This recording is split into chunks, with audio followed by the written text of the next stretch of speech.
2 weeks ago, Senator Jeff Merkley tried to get a tour of an immigrant detention center at an abandoned Wal-Mart building in Brownsville, Texas, that houses children. Senator Merkley was not allowed inside. No one would grant him an interview. Another grocery store pulling up stakes in the Redbird area of Dallas. Walmart announcing today that it's closing its Wheatland Road Supercenter by the end of the month. Our Robbie Owens live at the store near Highway 67 with reaction and the community's concerns. Robbie? Yeah, Gilma, when this Walmart here opened more than 30 years ago, I can recall there were at least 3 other grocery stores open in the area. They have all since closed, and now city leaders say Walmart's planned departure will be a big blow in an area that's already struggling with too few options.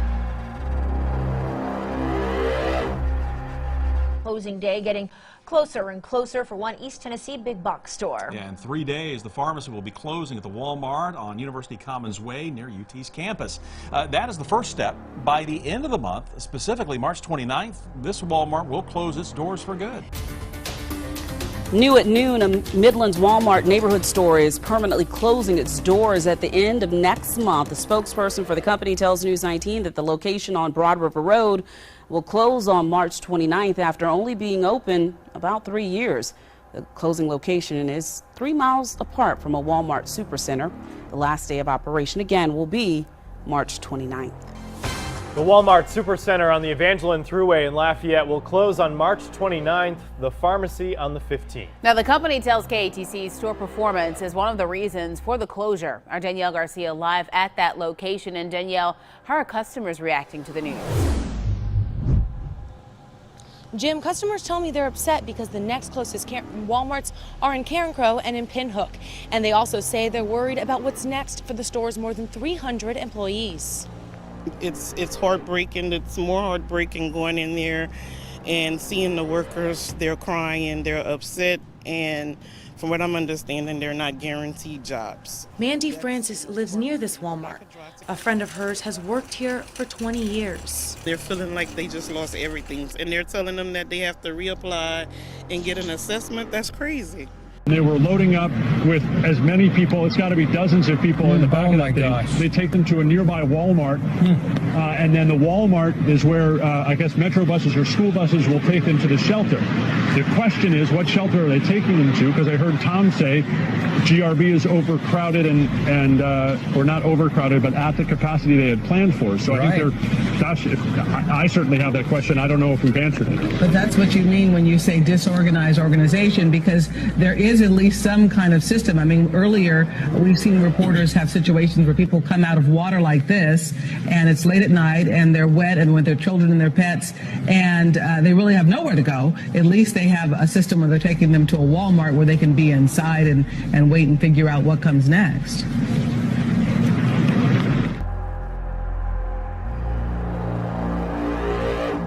President Trump has escalated the U.S. trade tensions with China. He's threatening to raise tariffs again on essentially all remaining imports from China, which are valued at an estimated $300 billion.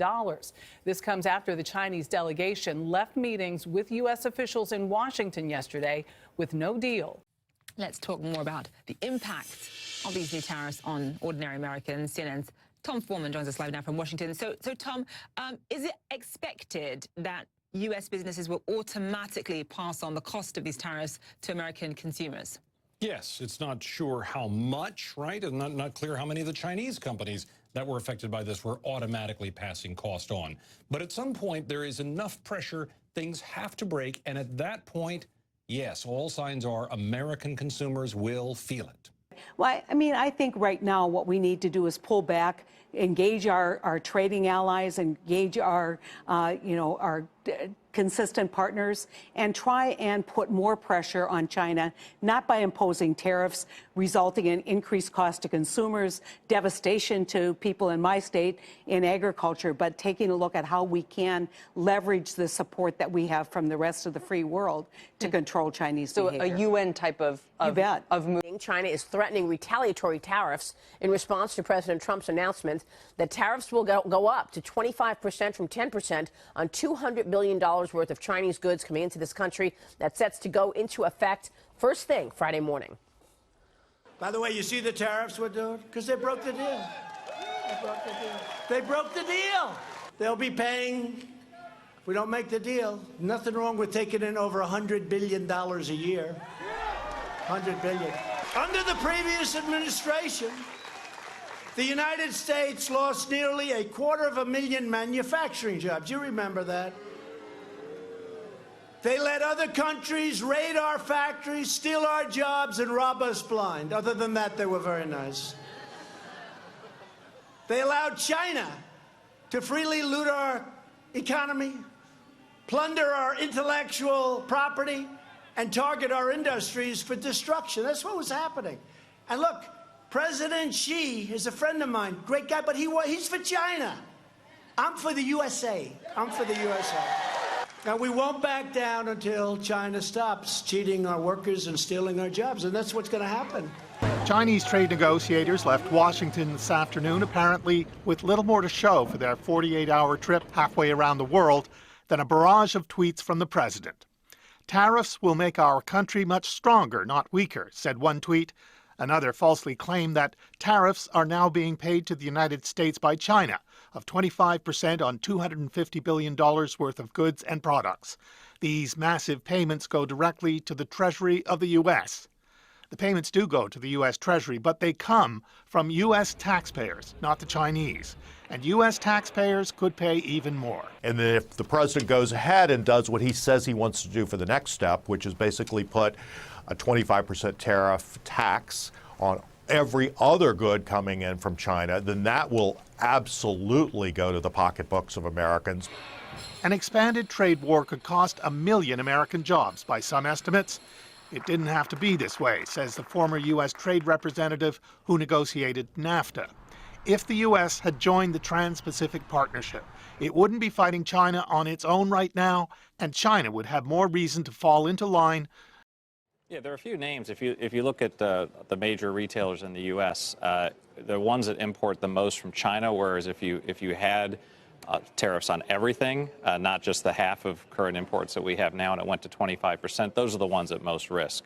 So far, that's not where we're going, but that's the thing we're going to be watching closely. So the concern is if tariffs go to 25% across the board. Right now, we're just talking about $200 billion worth of goods, but the president's tweet on Sunday said this could go to the rest of them. That would wipe out earnings growth for the whole sector. Exactly. So we're looking for retail earnings to grow just over 8% this year. If we got the 10% across everything, that would take about 3 percentage points off of that. And if we went to 25%, it would take away all earnings growth for retail. Is this because their response will be to let their margins get squeezed? Well, actually, this assumes there is some good mitigation in terms of cost reduction, moving sourcing. We've already seen this with some of the early tariffs to other countries, such as Vietnam or Bangladesh.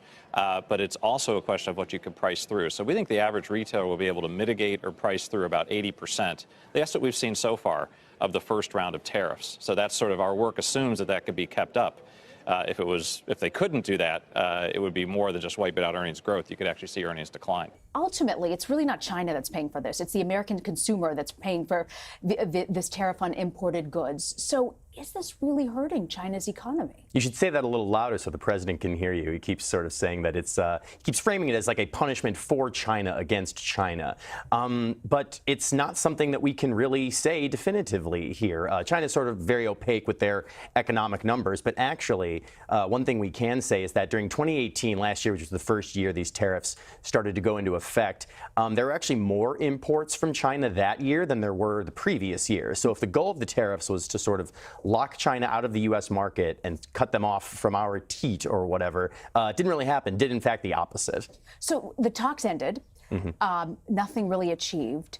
Is there a sense, and there haven't been any retaliatory sanctions, is there a sense that China might launch something coming up? Yeah, the Ministry of Commerce put out a statement in Beijing last week that basically said, we regret that we will have to take countermeasures, but they probably will. I mean, they have at every step of the way. There's no real reason to think that they would change course now. It's a matter of sort of deciding what is most, digestible for them. But yes, I would imagine, as these U.S. tariffs take hold, we can expect retaliation from China again. And the president, of course, tweeted Saturday morning about this. I want to read this to you about the sanctions. Such an easy way to avoid tariffs. Make or produce your goods or products in the good old USA. It's very simple.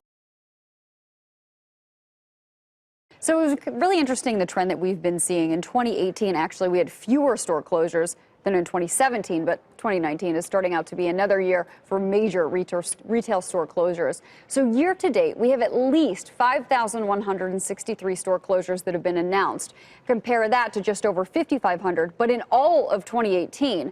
Though to be fair, when you net out the closings with announced new store openings, you get a net 3,577 store closures that have been announced so far this year, compared to 3,075 in all of 2018. Now, some of the closures are from bankruptcies or liquidations. Others, though, are just closing underperforming stores and a more typical pruning that does often happen after the holiday season. So Payless is closing all 2,100 of its stores left over. Gymboree, all 749. Charlotte Russe closing 512 stores. All of those three are because they're being liquidated after failed bankruptcy reorganizations.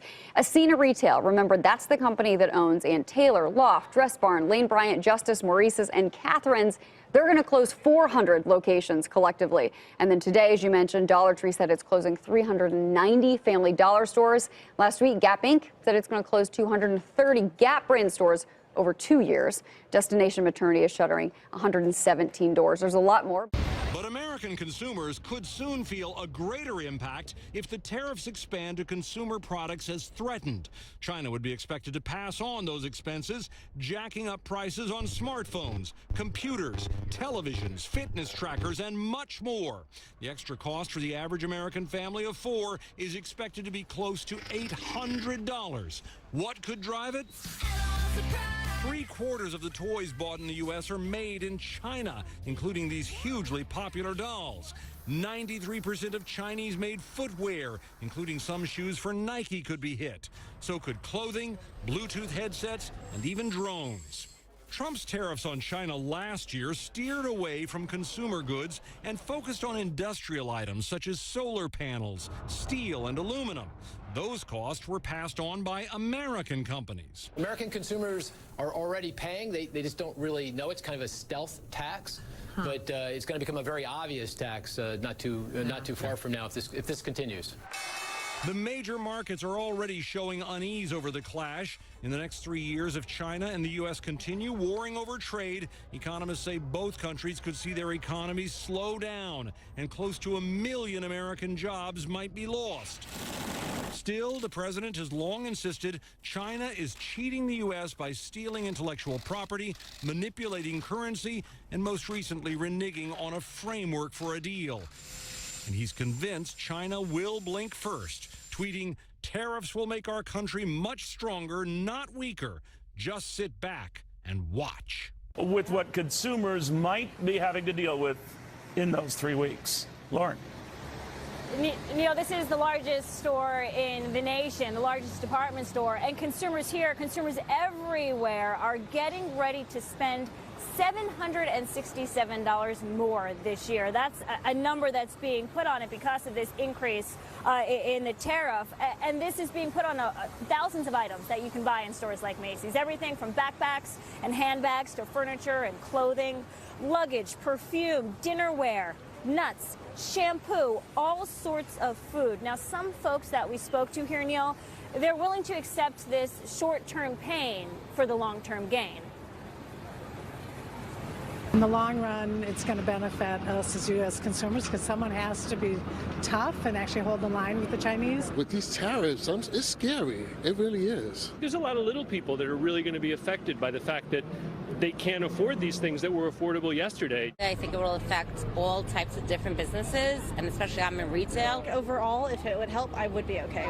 I would probably just stop spending as much. We got to play fair, and I think that's what Donald Trump is trying to do. If I have to take a hit to improve our country in that way, then I'm happy to do it.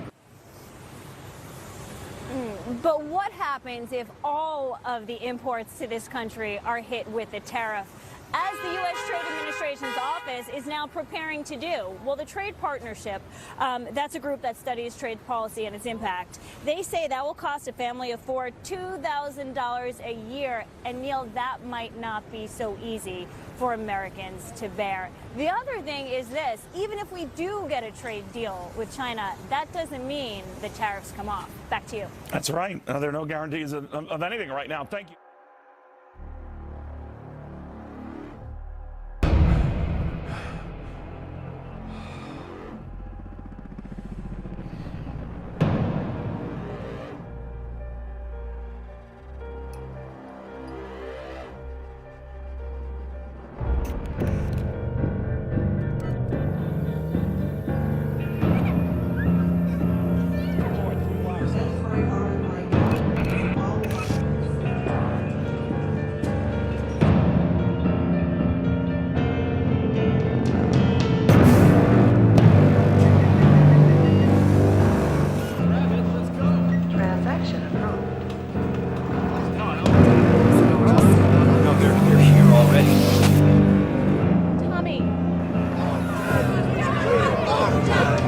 last night's declaration of martial law says soldiers are moving in to secure key areas along In response to UN presence in Minneapolis.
Last night I dreamt about how things were. Of every enemy of the state! And then I woke up here.